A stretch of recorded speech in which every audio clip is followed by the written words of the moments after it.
The Wall Street Journal dubbed it the stupidest trade war in history, and that is exactly what Donald Trump's tariffs have caused. Not only raising prices dramatically, causing his popularity to plummet, but Donald Trump himself is realizing how unpopular and stupid this plan is. And so he's trying to get his way out of it, but leaders around the world are not letting him.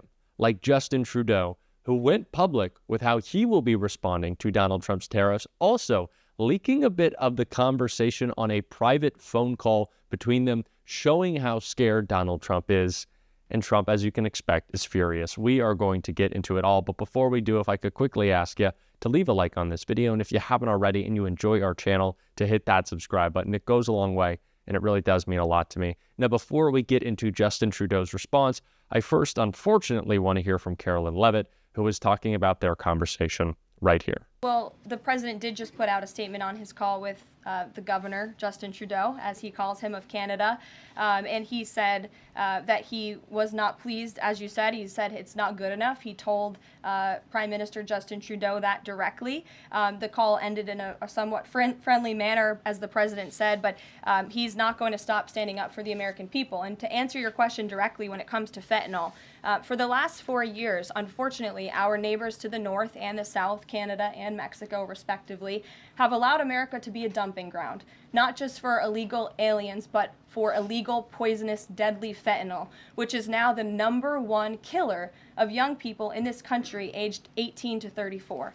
Through the northern border in Canada, in last fiscal year alone, there was enough fentanyl seized to kill 4.8 billion people. And that number is up 2,050% from 2023, the year before. So there's been more than a 2,000% increase in illegal fentanyl seizure at the northern border. Why? Because Canada is allowing that fentanyl to come to the United States. The president sees these numbers. He thinks about the lives that are lost. And everybody in this room, I'm sure, everybody watching at home, everybody across the country knows someone in our lives who has been killed at the hands of this deadly poison. There needs to be repercussions for that. The president feels very strongly about it. Sure. Well, the president put that in his True Social account, or his True Social post earlier today. He feels strongly that it would be very beneficial for the Canadian people to be the 51st state of the United States. They wouldn't be paying for these tariffs. They'd have much lower taxes if they were part of our great country. So Trump is still trying to position himself as this big, strong, tough guy because he knows the walls are kind of closing in around him. He knows all of his plans are crumbling. His immigration plan, thank God, is falling apart. His tariffs are the stupidest thing maybe any president has done in history. And Elon Musk is causing him to somehow be even more unpopular than we thought was possible. So he's trying to fix all of those things in one fell swoop, and it's really not working, especially because Justin Trudeau is not letting him pull back, which is what he tried to do, trying to decide that we're going to bring back some of those tariffs on Mexico, on Canada. Maybe we don't want this trade war. Well, here's Justin Trudeau's response to that. I'd like to hear more about that phone call with the president yesterday. I wonder if you can describe the tone, the tenor, the scope. I understand some profanity emerged in that call. Maybe you can explain the context in which that happened. Can you give us some color on that phone? I can confirm that it was a colorful call. And it was also a very substantive call. We talked about a range of issues, of course, primarily the trade war that they have chosen to unjustly launch on Canada. But there is also a recognition that our two countries are deeply interwoven, not just in our economy, but in our people-to-people ties and our history. And we should be able to continue to do big things together as we have over many years in the past, first and foremost by negotiating and signing an extraordinarily successful USMCA CUSMA deal. But that there's more to do, and we committed to continue to work together constructively. Certainly someone on the other side thought it important enough to note that profanity, that it was a heated exchange, to tell a reporter at the Wall Street Journal, and we're in the business, we know these things don't get out there by accident. There was a purpose, I assume, that the American side had. So can we get a sense of where did it become heated? Is it he doesn't accept the facts of the case? Tell us what's going on here.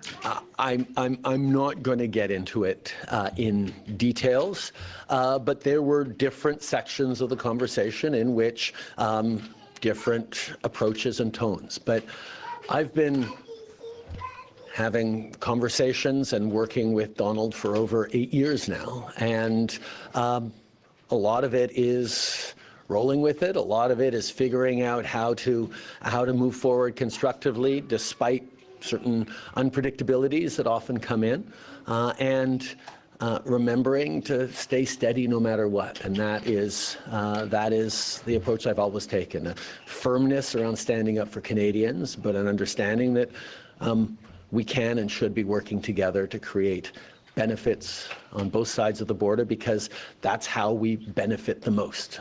Our two countries do best when we're working together, and that is what I will continue to advocate for. If Donald Trump thought other countries were just going to bend the knee and allow him to act like this big fake tough guy, yeah, he was wrong.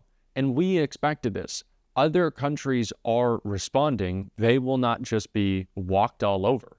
Justin Trudeau is going to push back. And what's so great about the Canadian response is that they're doing it in a very targeted way, going after red states, making sure that the trade war hits them hardest.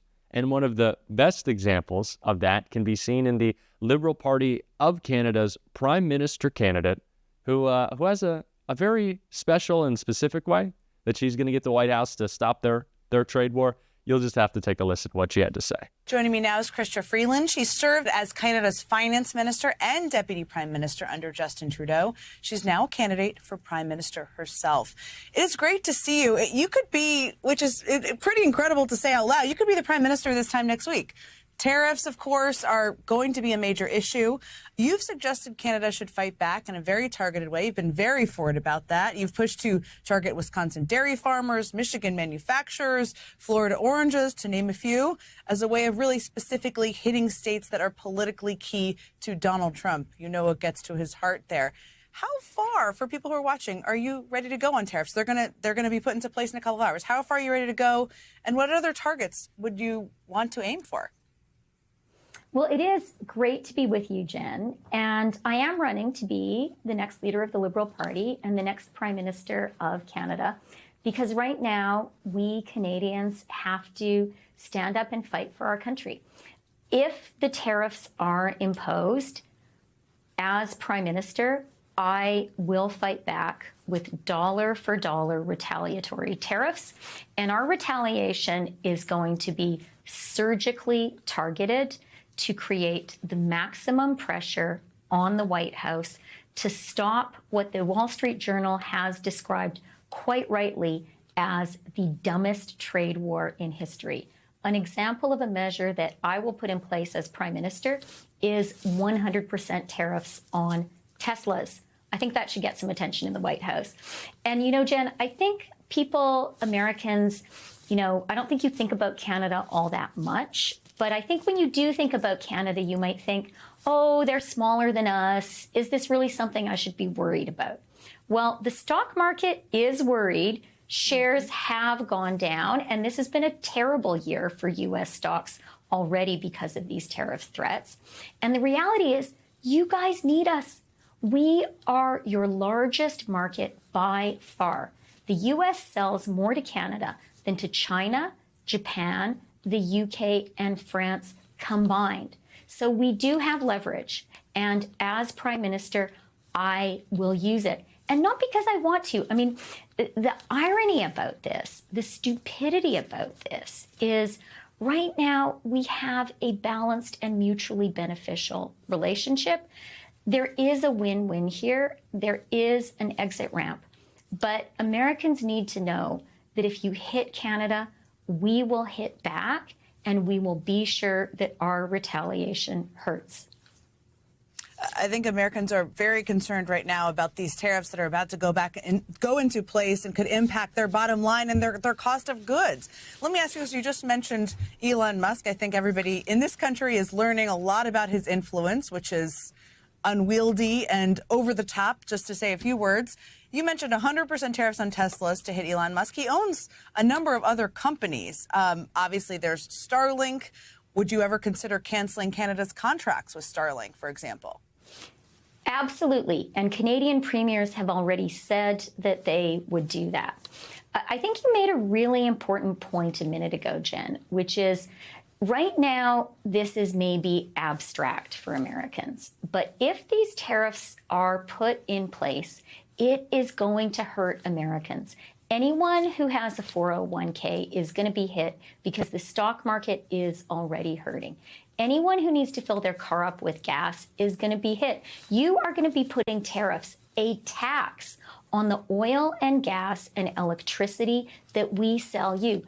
Totally absurd. Your grocery prices are going to go up because you know what you need to grow food in the United States? You need fertilizer.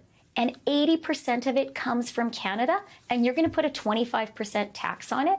I mean, the Wall Street Journal is right. This is dumb.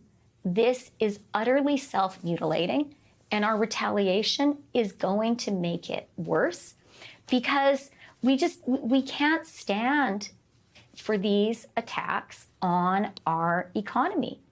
So really what I'm saying to you and to your viewers, Jen, is call the White House now. Say to the president, say to your congressmen, say to your senators, say to your governors, this is self-mutilation. This just doesn't make sense. There is no need to do this. But if you follow this path, it's going to hurt America. It's not every day when you hear a candidate to be the leader of a neighboring country call for people to call the White House and their members of Congress. So that speaks to the significance of the moment. I wanted to turn to Ukraine because I think when I first met you, you were a very well-respected journalist. You spent a lot of time in Ukraine. You covered Russia. This is obviously something I think we're all trying to figure out what's happening and why right now. There are a lot of theories as to why Trump is siding with Putin and badgering Zelensky, to put it one way. Why do you think he is? Well, I would like to start, Jen, by just being very clear about what we are seeing. And I think it's important to say the scenes that we saw in the Oval Office on Friday were shameful. They were appalling. We saw a U.S. president parroting Kremlin talking points. And I want to be very clear for the record that Putin is a dictator. 100% tariffs on Tesla. Well, that's beautiful. I think that's a great plan. That'll get him to pay attention. You have to target the real president to get the fake president to pay attention. If Elon's upset, we know Donald Trump is going to act. And of course, like I said, this is the most unpopular action this administration possibly could have put forth. And so it's our job to call it out. We're certainly going to be on this show every single day. And if you want to support that, as always, you can hit that subscribe button. You can leave a like on this video. And if you stuck around to the end, you drop a blue heart in the comments. Until next time, I'll see you soon.